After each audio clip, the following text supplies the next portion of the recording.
Apesar de não serem peritos em sobrevivência no Ártico, os corvos também habitam as regiões a norte do Círculo Polar.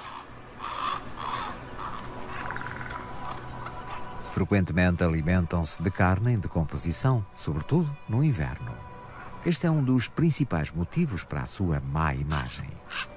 Costumam ser descritos como símbolos de mau agouro.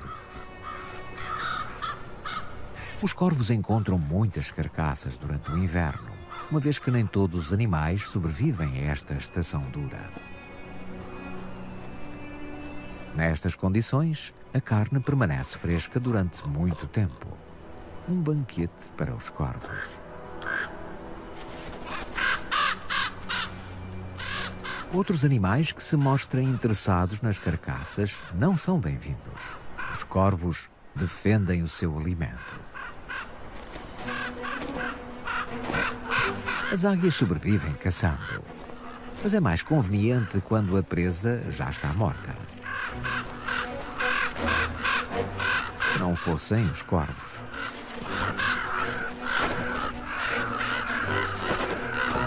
Com este tipo de companhia, comer em paz é tarefa impossível.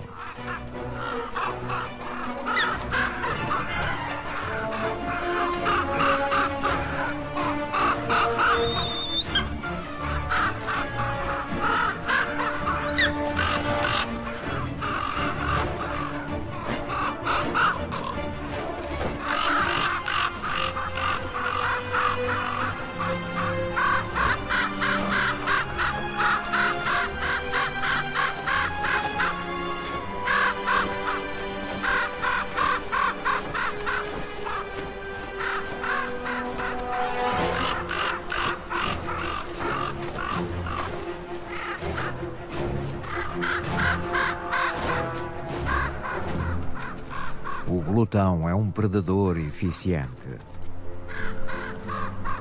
A escuridão da noite polar é uma grande vantagem para ele, uma vez que possui uma excelente visão noturna. Caminha silenciosamente e, na neve espessa, desloca-se a grande velocidade sem ficar enterrado. As suas patas funcionam como autênticas raquetas de neve. E o glutão não se deixa intimidar pelos corvos. A visão noturna destas aves é quase nula, pelo que têm pouco tempo para procurar alimento. O glutão, por outro lado, está sempre a comer. E passados alguns dias apenas, resta pouco mais do que pele e osso da carcaça. Agora pode levar os restos para um lugar mais sossegado.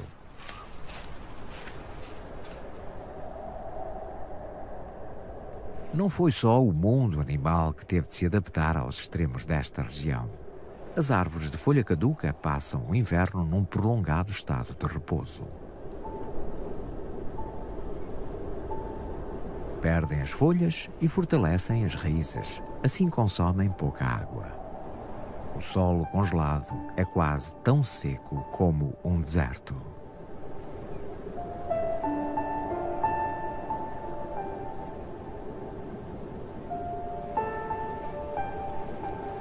A folhagem serve como cobertura e alimento para a lebre.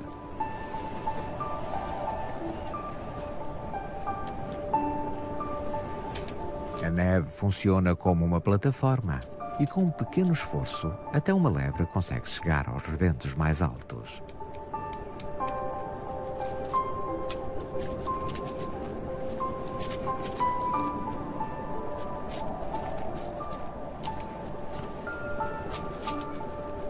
As lebres ficam facilmente saciadas. Os ramos tenros e a casca que encontram na folhagem são suficientes para sobreviverem durante o inverno.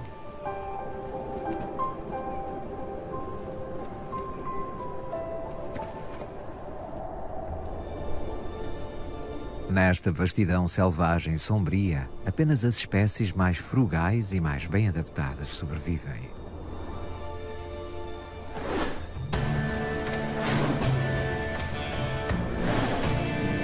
Na Escandinávia, sem dúvida que as renas são os mestres da sobrevivência.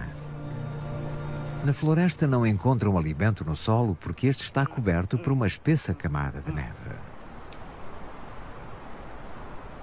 Sendo assim, alimentam-se dos líquens nas árvores.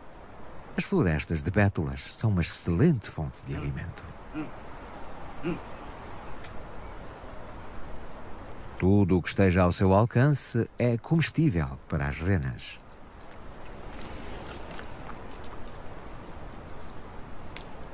Incluindo os tenros rebentos nas pontas dos galhos e dos ramos.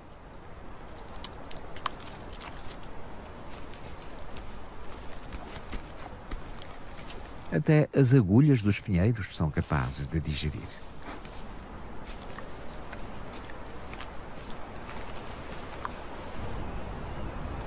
Como o alimento tem de ser ruminado, a digestão é um processo lento.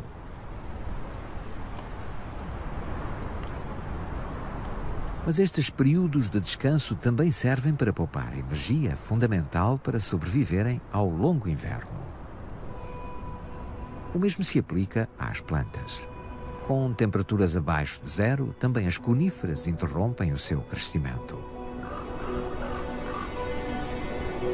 Mas não perdem as folhas. Têm uma forma diferente de reduzirem o consumo de água. As suas agulhas têm uma superfície muito pequena. Também estão cobertas por uma camada de cera exterior muito dura.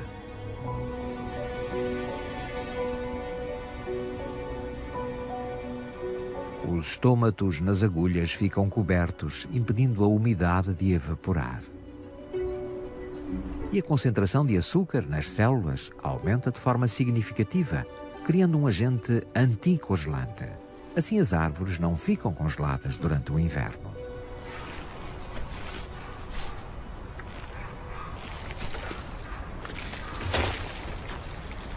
Os rebentos de pinheiros também fornecem alimento ao alce. Mas as reservas de energia das agulhas não bastam.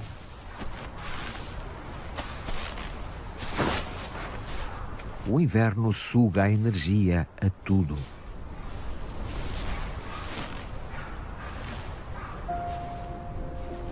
Os esquilos vivem das reservas que armazenaram.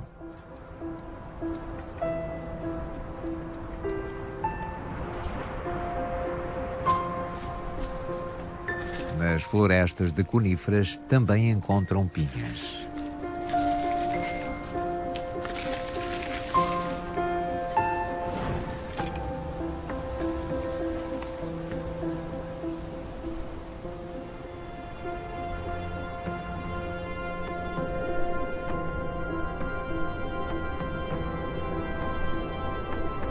Os alces muitas vezes têm de percorrer longas distâncias para encontrarem a quantidade suficiente de alimento.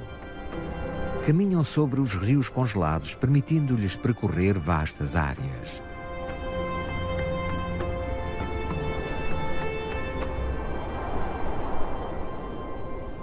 Quando a noite polar passa o seu auge, as fases de crepúsculo são cada vez mais longas e luminosas. É o que se passa em Varanger, no norte da Noruega. Em meados de janeiro, o sol encontra-se abaixo do horizonte. O crepúsculo dura 6 horas, com um fascinante jogo de cores da natureza.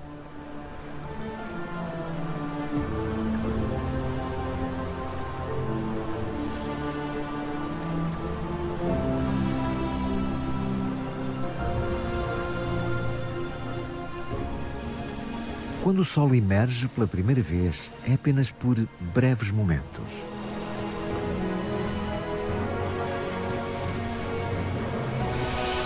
E embora a cada dia pareça emergir por mais tempo, muitas vezes fica escondido atrás das nuvens. No nordeste da Noruega, a costa é famosa pelas suas tempestades de inverno.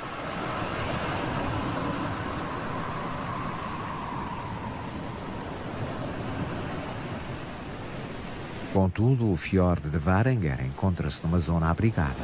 E as correntes externas do Golfo mantêm o mar livre de gelo aqui também.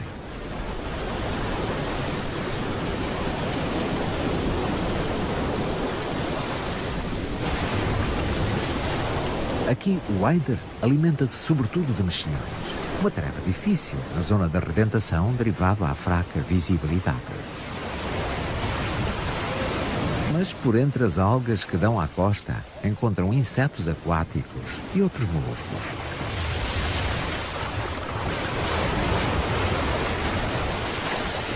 E nadam repetidamente até ao seu território de caça para mergulharem em busca dos mexilhões. No fiorde de Varangar, no final de janeiro, o sol permanece acima do horizonte durante várias horas.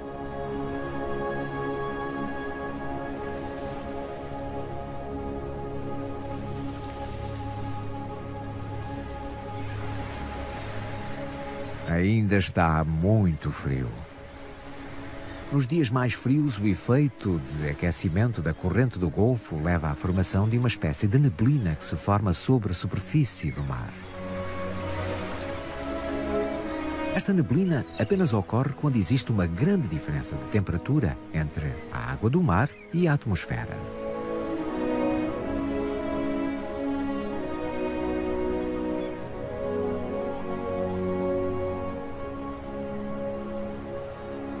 O ar úmido na zona costeira transforma-se imediatamente em gelo. Uma bizarra camada de gelo cobre a paisagem. Frágeis cristais de gelo decoram os ramos e a superfície da neve.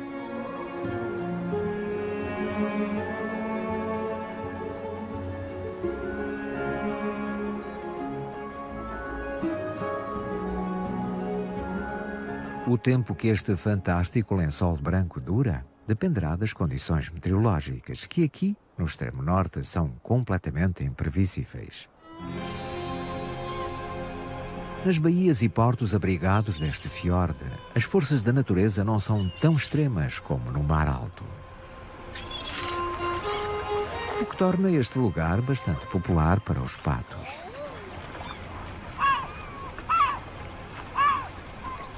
Águas calmas e pouco profundas permitem-lhes poupar energias enquanto procuram alimento.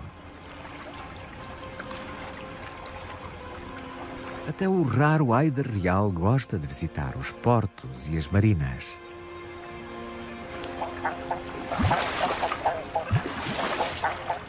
Passam os verões na costa do Alto Ártico e no norte da Sibéria. Aqui estão numa espécie de férias de inverno. Para eles, o norte da Noruega equivale ao sul quente e existe alimento em abundância.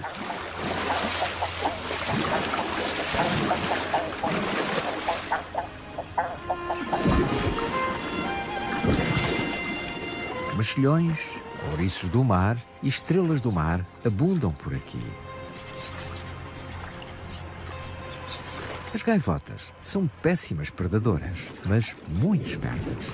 Esta observa a atividade dos Eiders com toda a atenção.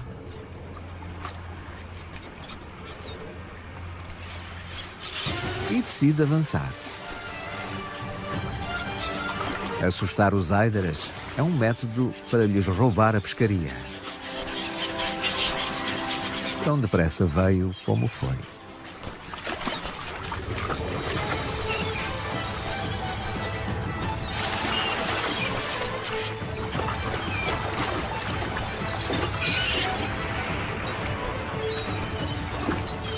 Os Eiders não param de apanhar estrelas do mar e são frequentemente atacados pelas gaivotas.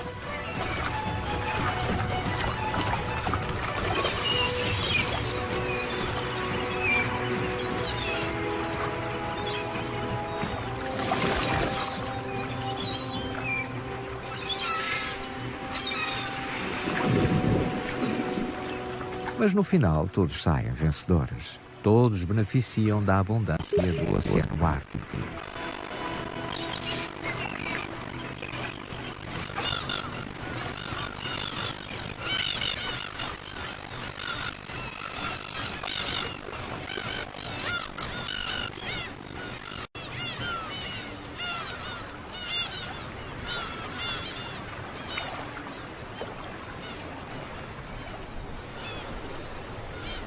Aqui, em meados de fevereiro, o Sol fica visível durante quase 8 horas, apesar de permanecer baixo no céu.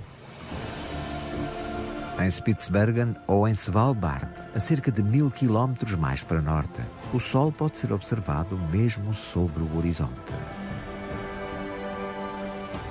Continua muito frio, mas isso não constitui um problema para as renas de Spitsbergen. Estão bem adaptadas e facilmente encontram alimento suficiente sob a neve.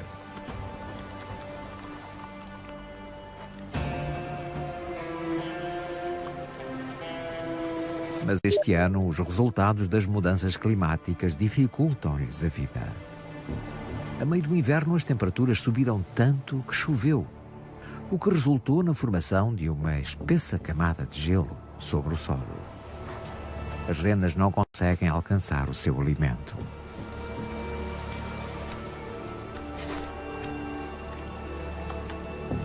E nem os cascos tão perfeitamente adaptados às condições do Ártico conseguem aderir ao solo.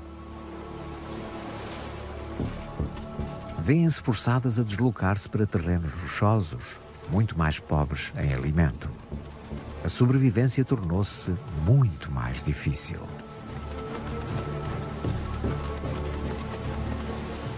Muitas morrerão de fome este inverno.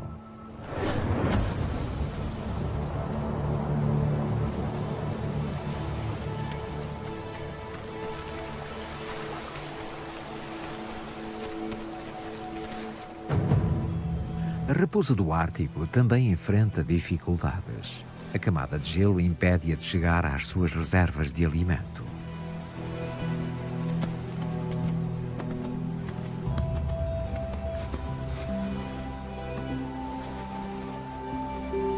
A carcaça da rena é a sua salvação.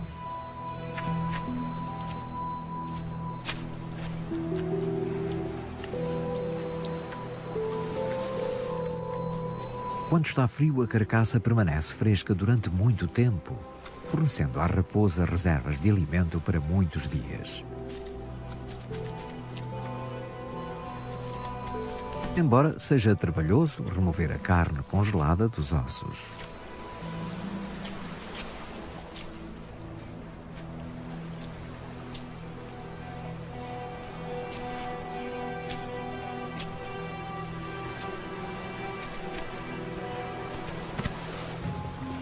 Nem tudo é consumido de uma só vez.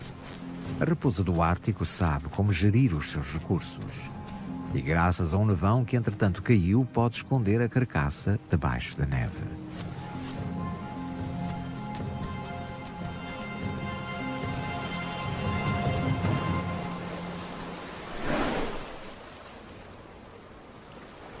Em finais de fevereiro, quando o sol reaparece em Spitsbergen, os dias rapidamente ficam mais longos.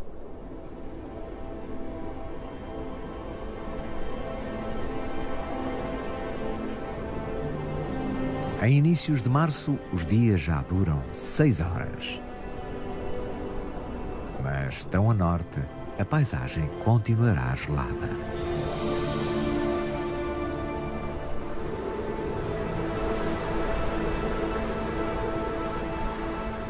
O regresso do sol acorda os instintos reprodutivos dos ursos polares.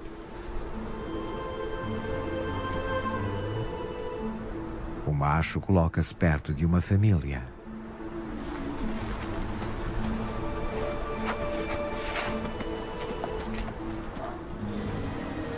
Há dias que os vem seguindo.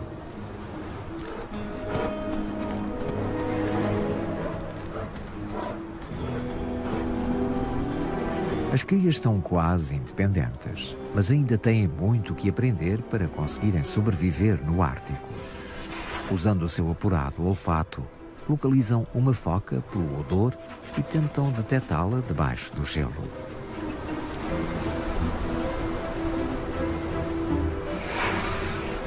Distraídos a brincar, não percebem que a progenitora seguiu em frente. O macho pressente a oportunidade de conquistar a fêmea. Não é o único que a segue. Uma coleira com um localizador mostra que os seus movimentos também são de interesse científico.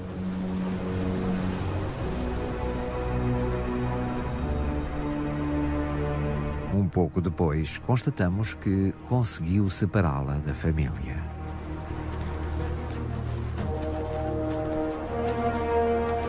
Agora leva-a para as montanhas.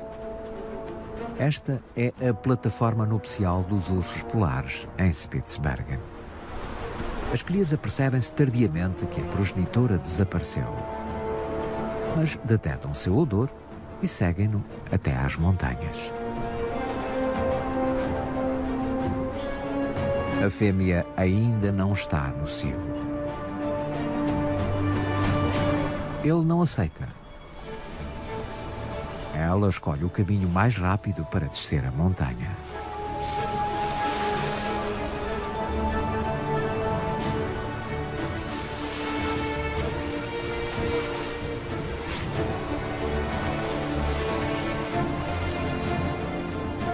Já não a pode impedir.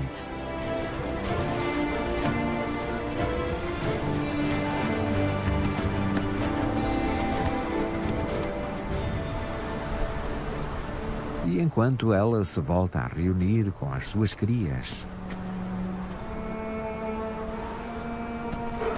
ao macho basta apenas bater em retirada, frustrado.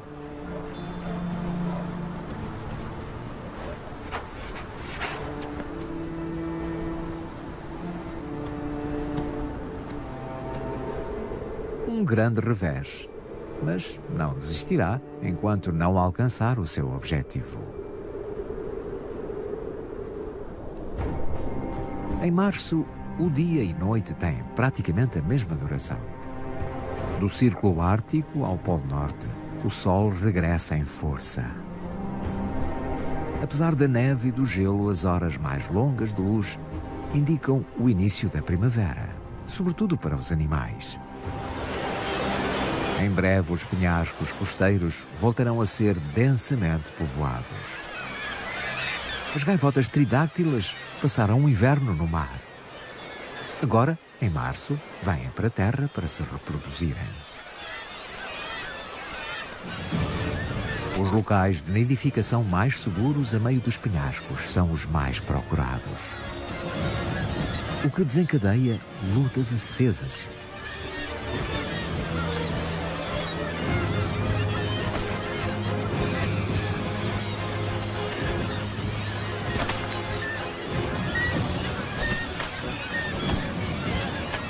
Todas querem o melhor para a parceira e para as suas crias.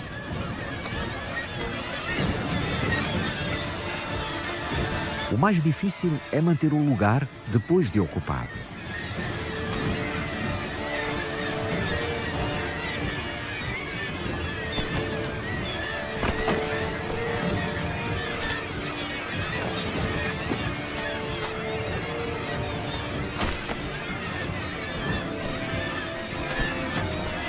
Após dias de disputas, os locais de nidificação estão assegurados.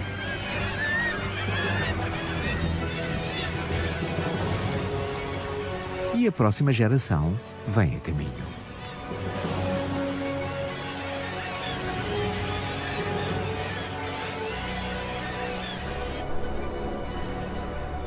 Por toda a região polar, animais e plantas preparam-se para o verão.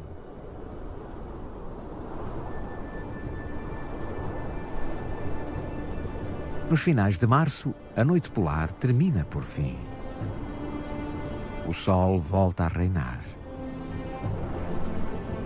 Em breve, as renas abandonarão as pastagens de inverno. A maioria delas sobreviveu ao inverno sombrio, cheio de privações.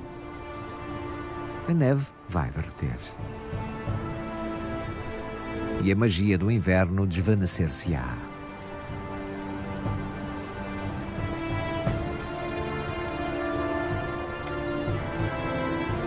Mas a noite polar voltará. Dentro de 6 meses, regressará ao Polo Norte. e cobrirá uma vez mais o extremo norte da Europa.